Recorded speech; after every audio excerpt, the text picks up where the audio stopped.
पक्ष ने महिला आरक्षण बिल गिरा दिया।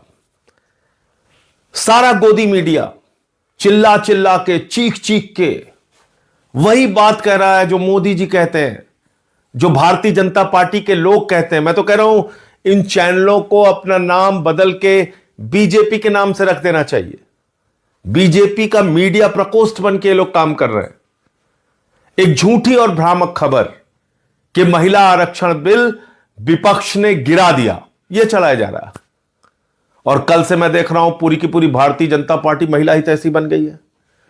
वो पार्टी जिसकी मातृ संस्था आरएसएस ने 100 वर्षों में एक भी महिला प्रमुख नहीं बनाया आरएसएस का। वो पार्टी जिसकी मातृ संस्था आरएसएस में महिलाओं का प्रवेश वर्जित है। वो भारतीय जनता पार्टी और जनसंघ जिसका आज तक कोई भी अध्यक्ष महिला नहीं हुआ। वो पार्टी, वो बीजेपी जो मणिपुर पे खामोश रहती है, हाथरस पे खामोश रहती है, अंकिता भंडारी के मामले में खामोश रहती है, जो बलात्कारियों को संरक्षण देने का काम करती है, वो कल से महिला हितैषी बन गई है। और मैं देख रहा हूं कि पूरी की पूरी गोदी मीडिया उनके पक्ष में खड़ी है। पहली चीज तो मैं देश के लोगों को स्पष्ट तौर पे कहना चाहता हूं कि महिला आरक्षण बिल 2023 में जो पास हुआ था वो देश भर में लागू हो चुका है। यह उसका नोटिफिकेशन है। 16 अप्रैल 2026 को 3 साल के बाद, याद रखिएगा 3 साल के बाद इस बिल को नोटिफाई किया मोदी जी ने। 16 अप्रैल 2026 को, आज 18 है, कल 17 थी, उसके पहले 16। ये देखिए आप, तो ये कौन सा बिल नोटिफाई हुआ है? 2023 में जिसको सारे विपक्ष ने, पक्ष ने, सब ने मिलकर पास किया था, महिला आरक्षण बिल, वो पास हुआ है और वो नोटिफाई हो चुका है। अब जो कल बिल गिरा वो क्या था? वो था देश के टुकड़े टुकड़े करने का बिल, जो भारतीय जनता पार्टी टुकड़े टुकड़े गैंग बन के देश भर में लागू करना चाह रही थी। उत्तर और दक्षिण का झगड़ा कराना चाह रही थी। बंगाल की सीटें कम, उड़ीसा की सीटें कम, तमाम राज्यों के बीच में असंतोष पैदा करना चाह रही थी। तो आपसे मैं पूछना चाहता हूं, क्या आप देश में असंतोष चाहते हैं? क्या लड़ाई झगड़ा चाहते हैं? क्या भारतीय झगड़ा पार्टी जो चाहती है कि साउथ और नॉर्थ के बीच में झगड़े शुरू हो जाए, क्या इससे आप भी सहमत हैं? कोई नहीं सहमत हो सकता। जो भी सच्चा हिंदुस्तानी होगा वो देश में शांति चाहेगा।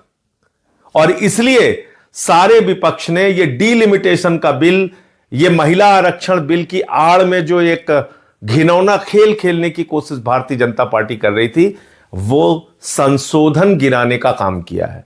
वो संविधान का संशोधन गिराने का काम किया है। 23 का पास हुआ महिला आरक्षण बिल आज भी लागू है, उसमें कहीं कोई परिवर्तन नहीं हुआ है। अब वो क्या था ये भी आप सुन लीजिए।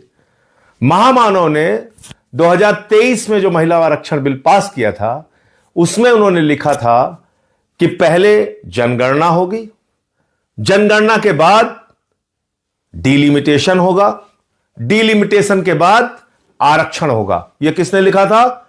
2023 में महामानव आदरणीय नरेंद्र मोदी जी, उन्होंने लिखा था। हमने नहीं लिखा था, गोदी मीडिया के लोगों, हमने नहीं लिखा था।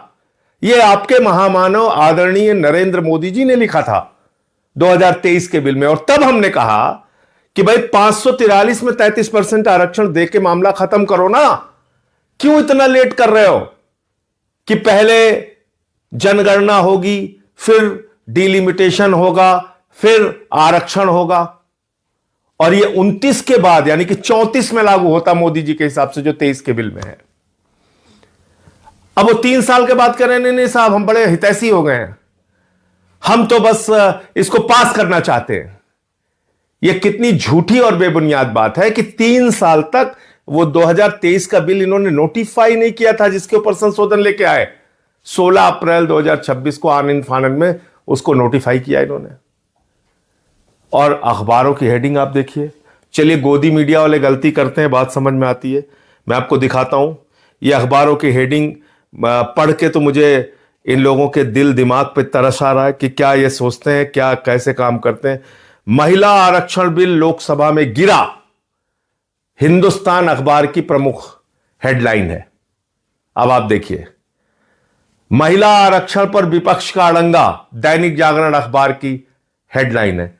ये आप पढ़े लिखे संपादक होके अखबारों के, आप इस तरह की खबरें, भ्रामक और झूठी खबरें फैला रहे हैं। महिला आरक्षण बिल तो लागू हो चुका है देश भर में। आगे बढ़ते हैं। अब बात आती है डीलिमिटेशन के नाम पे ये क्या करना चाह रहे थे। ये इस बिल को आनन फानन में क्यों लेके आए? क्योंकि इनको बंगाल और तमिलनाडु का चुनाव दिख रहा था। इनको लगा हम देश भर में ये प्रचारित करेंगे कि देखिए देखिए साहब, महिलाओं के आरक्षण के खिलाफ है पूरा का पूरा विपक्ष और हमको चुनावी फायदा हो जाएगा। लेकिन मामला उल्टा हो गया। मामला यह हो गया कि आप 2011 की जनगणना के मुताबिक डीलिमिटेशन करने की बात कर रहे थे, जिसमें बंगाल की सीटें कम हो रही हैं, तमिलनाडु की सीटें कम हो रही हैं, तो उन लोगों ने अपने अपने राज्यों में इसको बड़ा मुद्दा बना दिया। तो लेने के देने पड़ गए, लेने के देने पड़ गए मोदी जी को। जिसने भी उनको मूर्खतापूर्ण सलाह दी वो लेने के देने पड़ गए। अब तमिलनाडु में मुद्दा बन गया कि उनका प्रतिनिधित्व आप कम कर रहे थे, बंगाल में मुद्दा बन गया कि उनका प्रतिनिधित्व आप कम कर रहे थे। तो इसका भारी नुकसान बंगाल और तमिलनाडु के चुनाव में आपको उठाना पड़ेगा। दूसरी बात, कितना घिनौना खेल खेलती है बीजेपी। कभी आपने सोचा बीजेपी इतना घिनौना खेल खेलती है कि अभी एक स्टिंग ऑपरेशन हुआ है हुमायूं कबीर का, जो बाबरी मस्जिद बना रहा है, जिसने अपनी पार्टी बना के वहां पे चुनाव लड़ने का काम किया। उस हुमायूं कबीर ने कहा कि हमको बीजेपी ने 1000 करोड़ रुपए चुनाव लड़ने के लिए दिए हैं, 1000 करोड़ रुपए। और हुमायूं कबीर बाबरी मस्जिद बनवा रहा है वहां पे। इसका मतलब बीजेपी के पैसे से बाबरी मस्जिद बन रहा है वहां पे। इतना ही नहीं, हुमायूं कबीर को केंद्र सरकार ने जेड कैटेगरी की सुरक्षा दी है। जो व्यक्ति बाबरी मस्जिद बनवा रहा है उसको मोदी ने जेड कैटेगरी की सुरक्षा क्यों दी है? क्या इतना नहीं सोच पा रहे हैं आप लोग? क्या इतनी आंखों पे पट्टी बांध ली आप लोगों ने कि कितना घिनौना खेल खेलती है बीजेपी? इसलिए इन लोगों से सावधान रहिए। और मैं फिर दोहराना चाहता हूं, महिला आरक्षण बिल 2023 में जो पास हुआ था वो लागू हो चुका है। डीलिमिटेशन बिल के जरिए जो देश के टुकड़े टुकड़े करने की, आपस में लड़ाने की, उत्तर दक्षिण का झगड़ा कराने की जो कोशिश थी, वो कोशिश विपक्ष ने मिलकर नाकाम किया है। जय हिंद।